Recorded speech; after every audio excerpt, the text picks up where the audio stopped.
உங்களுடைய இடத்துல உங்களுடைய அனுமதி இல்லாமல் வீடு கட்டுறது, உங்களுடைய நிலத்தில் தள்ளி வேலி போடுறது, உங்களுடைய நிலத்தை அவங்க ஆக்கிரமிப்பு செஞ்சு விவசாயம் பண்ணுறது, உங்களுடைய நிலத்தை அவங்களுடைய சொத்தாக பயன்படுத்துறது, அண்டை வீட்டார் உங்களுடைய சிறிது நிலத்தை அவங்க ஆக்கிரமிப்பு செஞ்சு வரப்பு போடுவது, போலி ஆவணங்களை வேறு யாராவது பேரில் வச்சு உரிமை கோரி சண்டைக்கு வர்றது, இதுபோல் விஷயங்கள் எல்லாருக்குமே ஆக்கிரமிப்பதில் தான் சேரும்.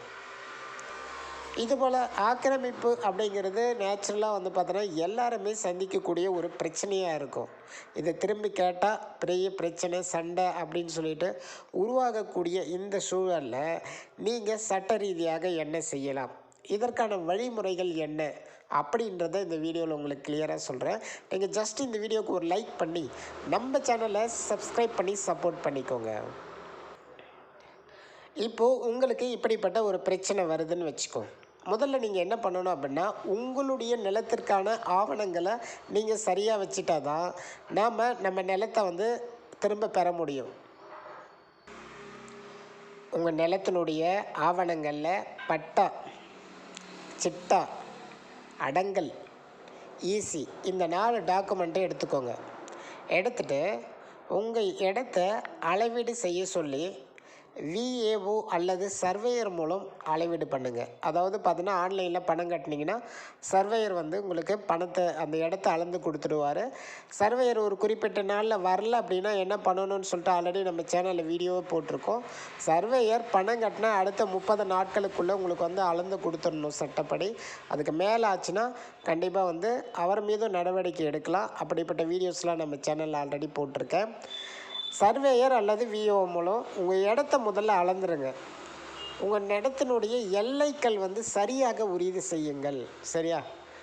ஏன்னா இந்த எல்லைக்கள்லாம் சரியாக உங்கள் இடத்த அளந்து நட்டுட்டீங்க அப்படின்னா ஆக்கிரமிப்பு செஞ்சவரை நீங்கள் உங்கள் நிலத்தில் இருக்கிறப்போ அவரை விட்டுட்டு போக சொல்லணும். சரியா? முதல்ல அந்த ஆக்கிரமிப்பாளரை சந்தித்து அமைதியாக பேசணுங்க. இதுபோல் நிலத்தை அளந்துட்டோம், அளக்கிறப்போ கண்டிப்பாக ஆக்கிரமிப்பு செஞ்ச நபரும் பக்கத்தில் இருக்கணும். அவர் இல்லை அப்படின்னா பிரச்சனை பண்ணுவார். சரி, அதனால் அவரையும் கூட வச்சுட்டு அளந்துருங்க. அமைதியாக பேசுங்க. உங்களுடைய ஆவணங்களை டாக்குமெண்ட்டாக அவங்கக்கிட்ட காட்டுங்க. இது சம்டைம் அவங்க நிலன்னு சொல்லிட்டு ரொம்ப நாளாக பயன்படுத்திகிட்டே இருக்கலாம். அது அவங்களுடைய அறியாமையில் கூட நடக்கலாம் இல்லையா? அதனால் முதல்ல ஒழுங்காக பேசுங்க. பேசி பார்த்து ஓகே ஆயிடுச்சு, அவர் நிலத்தை விட்டுட்டாரு அப்படின்னா ஓகே. அப்படி இல்லை, விட முடியாது, நீ அளந்தது ஏதாவது ஒரு குறை சொல்லிவிட்டு விட முடியாது பிரச்சனை செஞ்சால் சட்டப்படி என்ன நடவடிக்கை எடுக்கலாம் அப்படின்றத பார்க்கலாம். முதல்ல லீகல் நோட்டீஸ் அனுப்பணுங்க. ஒரு வழக்கறிஞரை போய் பாருங்கள். அந்த வழக்கறிஞர்கிட்ட ஒரு லீகல் நோட்டீஸ் அனுப்ப சொல்லணும். உங்கள் உரிமையை நீங்கள் தெரிவிக்கணும். உங்கள் இடத்த இது எங்களுடைய இடம், ஏன்னா நான் அவர் மேலே கேஸ் போட போகிறேன் பண்ணுறதால உங்களுடைய உரிமையை தெரிவிக்கணும். கால அவகாசம் கொடுக்கணும். அந்த நோட்டீஸில் குறிப்பிட்ட தேதிக்குள்ளே என்னுடைய நிலத்தை நீ ஆக்கிரமிப்பு பண்ணியிருக்க, அதை உடனே நீங்கள் விட்டுட்டு போகணும் அப்படின்னு சொல்லிவிட்டு குறிப்பிட்ட கால அவகாசம் கொடுத்து நீங்கள் வக்கீலை வச்சு லீகல் நோட்டீஸ் விட்டுருங்க. லீகல் நோட்டீஸ் விட்டு அப்பையும் கண்டுக்கலை, விட முடியாதுன்னு பிரச்சனை செஞ்சால் அடுத்த கட்டமாக நீங்கள் என்ன செய்யணும்னா போலீஸில் புகார் பண்ணணும்.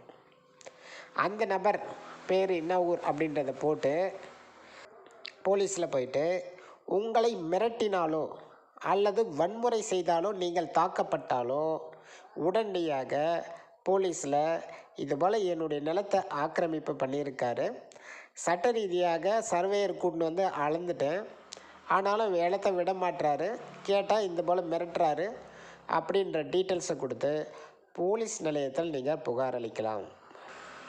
இப்போ 2வது விஷயமா அவர் ஏற்றுக்கல, போலீஸில் புகார் கொடுத்தோம், அதுக்கான நடவடிக்கை எடுக்கலை அப்படின்னா அடுத்ததான முக்கியமான வழியில் தான் சிவில் கேஸ். அதுதான் முக்கியமான வழி. நீங்கள் கோர்ட்டுக்கு போகலாம். கோர்ட்டில் பார்த்தீங்க அப்படின்னா 3 டைப்ஸ் இருக்குங்க. இந்த 3 விஷயத்தை நான் உங்களுக்கு எக்ஸ்பிளைன் பண்ணுறேன், எந்த அளவுக்கு யூஸ்ஃபுல்லாக இருக்குன்னு பார்த்துக்கோங்க. அதாவது சூட் ஆஃப் டெக்ளரேஷன், உரிமையை நிரூபிக்கிறது. ஷூட் ஆஃப் இன்ஸ்ட்ரக்ஷன், அதாவது தடை உத்தரவு. சரியா? அடுத்து பார்த்தோன்னா ரெக்கவரி ஆஃப் பொசஷன். சரி, இது போல் ஒரு 3 விஷயங்கள் இருக்குது. நான் இதை 3த்தையும் வந்து உங்களுக்கு ஒவ்வொன்றா எக்ஸ்பிளைன் பண்ணுறேன் பாருங்கள். இப்போ உரிமையை நிரூபித்தல் அப்படின்னா என்னென்னு பார்க்கலாம்.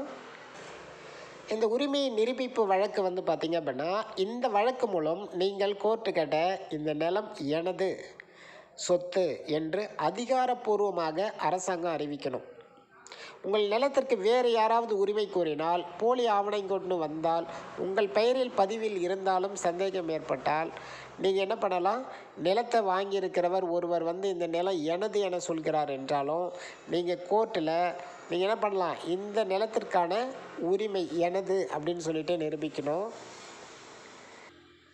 2வது ஒன்று இருக்குது, தடை உத்தரவு வழக்கு. இந்த வழக்கில் என்ன அப்படின்னா, என் நிலத்திற்கு மற்றவர் எந்த செயலையும் செய்யக்கூடாது.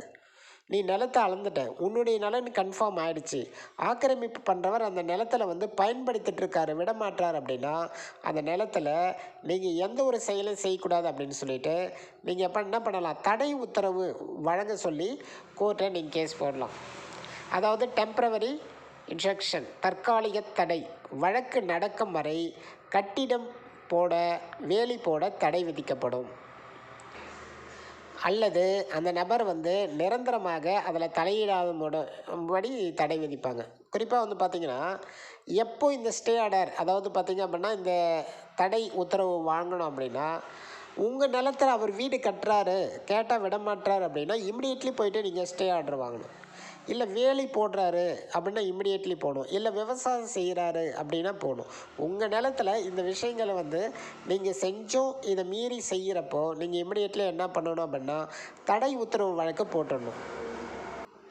அடுத்து சொன்ன பாருங்கள், சரி, ரெக்கவரி ஆஃப் த பொசிஷன்ஸ் வந்து பார்த்தீங்கன்னா, இந்த வழக்கு வந்து பார்த்தீங்கன்னா என் நிலத்தை மீண்டும் எனக்கே கொடுக்க வேண்டும். சரி, கைப்பற்றப்பட்ட நிலத்தை மீட்டு எனக்கு கொடுக்கணும் அப்படின்னு சொல்லிட்டு தான் இந்த வழக்கு.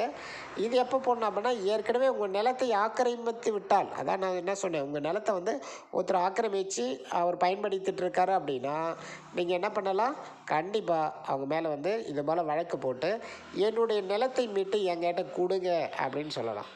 உங்களை நிலத்தில் வீடு கட்டிட்டாரு, அங்கேயே தங்கி இருக்கிறாரு, இது போல் டைமெல்லாம் கண்டிப்பாக வந்து என்னப்பா, இப்போ ஒரு நிலத்தை வீடு கட்டி அங்கேயே வசிக்கிறாரு, நீ போயிட்டு அந்த வீடை காலி பண்ணி வீட்டை எடுங்க, இந்த இடம் எனது சொத்துன்னு சொன்னாலும் காலி பண்ண மாட்டார் அப்படின்னா அந்த நிலத்தை மீட்டு எங்கிட்ட திருப்பி கொடுங்க, என்னுடைய நிலத்தை கைப்பற்றி மீட்டுக்க சொல்லி இந்த வழக்கு வந்து போடலாம். இது போல் 3 டைப்ஸ் ஆஃப் வந்து வழக்கு போடலாம். 3 நிலைகளிலையும் போடலாம். நான் ஒவ்வொன்றுத்தையும் சொன்னால் புரிஞ்சிட்ருக்குன்னு நினைக்கிறேன். அடுத்ததாக, உங்கள் நிலம் வந்து ஒரு தனி பட்டாவா அல்லது கூட்டு பட்டாவா இருக்கான்றதை கவனிச்சுக்கோங்க. அல்லது அரசு நிலமா அப்படின்றத பார்க்கணும். சரியா? இப்போ நீங்கள் இது சம்மந்தமாக வந்து அரசு நிலமாக இருந்தால் தாசில்தார், ரெவென்யூ டிபார்ட்மெண்ட் இருக்கு இல்லையா, அங்கே போயிட்டு வந்து பார்த்தீங்கன்னா அரசு நிலத்தை இவர் ஆக்கிரமிச்சிருக்காரு, சரியா, அப்படின்றத பற்றி புகார் வந்து கொடுத்து நடவடிக்கை எடுக்க சொல்லலாம். ஓகே, இது போல் பிரச்சனைகள் வந்து ஏற்படுறப்போ எதை நீங்கள் தவிர்க்கணும் அப்படின்னா, நேரடியாக சண்டை போடாதீர்கள், தானாகவே வேலையை உடைக்காதீர்கள், சட்டத்தை மீறாதீர்கள். இது உங்களுக்கு பிரச்சனையாக அமையும். நான் மேலே சொன்ன விஷயங்கள் பார்த்தீங்க அப்படின்னா ஸ்டெப் பை ஸ்டெப்பாக அந்த விஷயத்தை நீங்கள் பண்ணுறப்போ உங்களுக்கு எந்த பிரச்சனையும் வராது, ஈஸியாக சக்ஸஸ்ஃபுல்லாக முடிச்சுட்டு போயிட்டே இருக்கலாம்.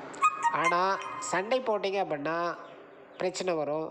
உங்கள் இடத்துல ஒரு வேலி போட்டார் அப்படின்னா நீங்கள் வேலையை உடைச்சிங்க அப்படின்னா நீங்களும் ஒரு காரணமாகிடுவீங்க, சட்டத்தை மீறும்படியாகும். அதனால் உங்களுக்கு பிரச்சனை ஏற்படும்.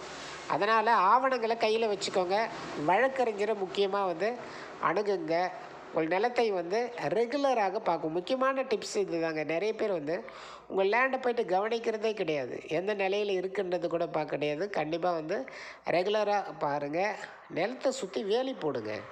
நீங்கள் வேலி போட்டிங்க அப்படின்னா இன்னொருத்த வந்து உள்ளே போட மாட்டான். நிலத்தை சுற்றி வேலி கரெக்டாக அமைக்குங்க. முடிஞ்சால் பெயர் பலகை கூட வைக்கலாம். சரியா? சரியான பதிவு, உங்கள் நிலத்தினுடைய டாக்குமெண்ட்டை பத்திரமா வச்சுக்கோங்க. இது போல் விஷயங்கள் கரெக்டாக இருந்தாவே பாதுகாப்பாக உங்களுடைய சொத்து வந்து இருக்கும். இதுதான் சரியான தகவல், சரியான நடவடிக்கை, உங்களுடைய நிலத்தை மீட்க முடியும். இந்த வீடியோ உங்களுக்கு உதவியாக இருந்திருக்கும்னு நினைக்கிறேன். இந்த வீடியோக்கு ஒரு லைக் பண்ணிட்டு ஷேர் பண்ணிங்க, சப்ஸ்கிரைப் பண்ணிக்கோங்க. யூஸ்ஃபுல்லான வீடியோ நம்ம சேனலில் கண்டினியூவாக வந்துகிட்டே இருக்கும். நம்ம சேனலை சப்போர்ட் பண்ணிக்கோங்க. Thank you so much. ஓகே, பாய்.